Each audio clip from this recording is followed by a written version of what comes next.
Tensions explode. Afghanistan claims it struck back hard, killing 58 Pakistani soldiers in fierce border clashes. Imagine waking up to news of deadly firefights along a disputed border. It's the kind of headline that grabs your attention and begs for more details. But here's where it gets controversial. Who's really to blame for these escalating conflicts between Afghanistan and Pakistan? Let's unpack this story step by step, breaking down the latest developments in a way that's easy to follow, even if you're new to the region's complex history. In a bold announcement from Kabul, Afghanistan's capital, the Taliban government declared on Sunday that its forces had successfully carried out overnight operations along the shared border, resulting in the deaths of 58 Pakistani soldiers. This action, they explained, was a direct retaliation to what they describe as repeated intrusions into Afghan territory and airspace. To help beginners understand, think of it like this. It's as if your neighbor kept crossing into your yard without permission, and after warnings, you decided to defend your property firmly. Afghanistan is framing this as self-defense against ongoing provocations.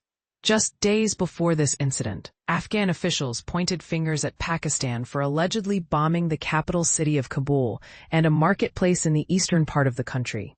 Pakistan, however, has not taken responsibility for these attacks. This back and forth highlights a pattern of accusations and denials that has strained relations for years. For context, the Taliban government's chief spokesperson, Zabihullah Mujahid, provided specific figures during a press conference. Afghan troops captured 25 Pakistani army outposts, killed 58 soldiers, and wounded 30 others.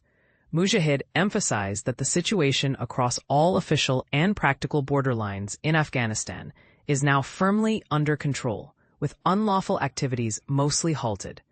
Pakistan, on the other hand, hasn't immediately confirmed these casualty reports, leaving room for skepticism and further debate.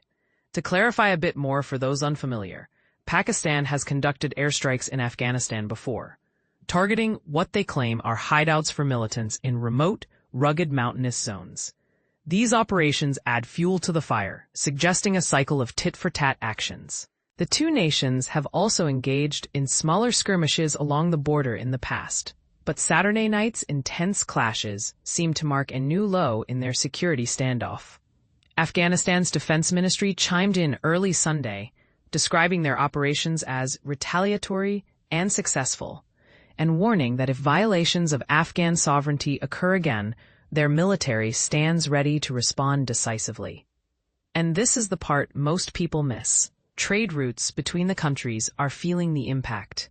The Torkham border crossing, a vital gateway for commerce linking Pakistan and Afghanistan, stayed shut on Sunday morning instead of opening at its usual 8 a.m. time. Similarly, the Chaman crossing remained closed, disrupting everyday economic flows. This isn't just about soldiers, it's affecting livelihoods on both sides, showing how border tensions can ripple into broader societal issues. Pakistan levels its own serious accusations against Afghanistan, claiming that Afghan authorities are sheltering members of the banned Tehreek-i-Taliban Pakistan, TTP, a group they say orchestrates deadly attacks within Pakistani borders. Islamabad insists on this point, while Kabul firmly denies it, asserting that they won't permit their land to be used as a launch pad against neighboring nations. This accusation could spark heated opinions. Is Afghanistan genuinely cracking down on militants? Or is there more to the story? It's a controversial interpretation that pits national security claims against denials of interference, inviting debates on international relations and trust. Before Afghanistan's casualty claims surfaced, Pakistani Prime Minister Shehbaz Sharif publicly condemned the assaults, stating that Pakistan's army delivered a fitting reply to Afghan provocations, demolishing several Afghan posts and compelling their forces to withdraw.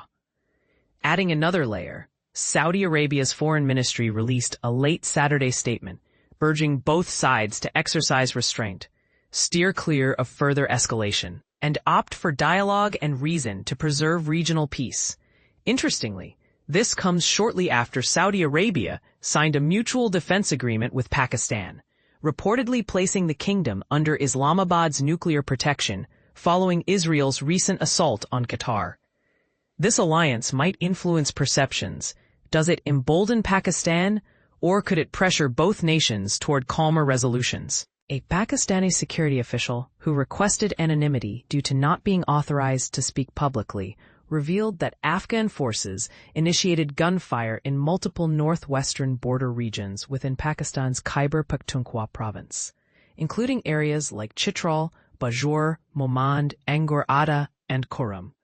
The official noted that Pakistani troops retaliated with heavy artillery near Tira in Khyber district and across into Afghanistan's Nangarhar province. For a quick history lesson to make this clearer, the two countries share a lengthy 2,611-kilometer, about 1,622-mile, border called the Durand Line, established over a century ago.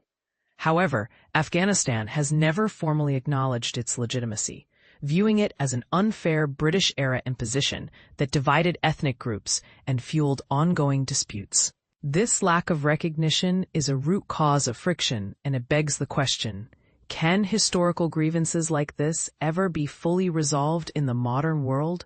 As we wrap this up, it's clear these border clashes aren't isolated incidents. They're part of a larger geopolitical puzzle involving accusations, defense pacts, and economic disruptions. But here's where your perspective matters. Do you side with Afghanistan's claim of self-defense, or do you see Pakistan's actions as necessary counterterrorism efforts? Is the Durand Line dispute just an outdated relic, or does it justify continued tensions?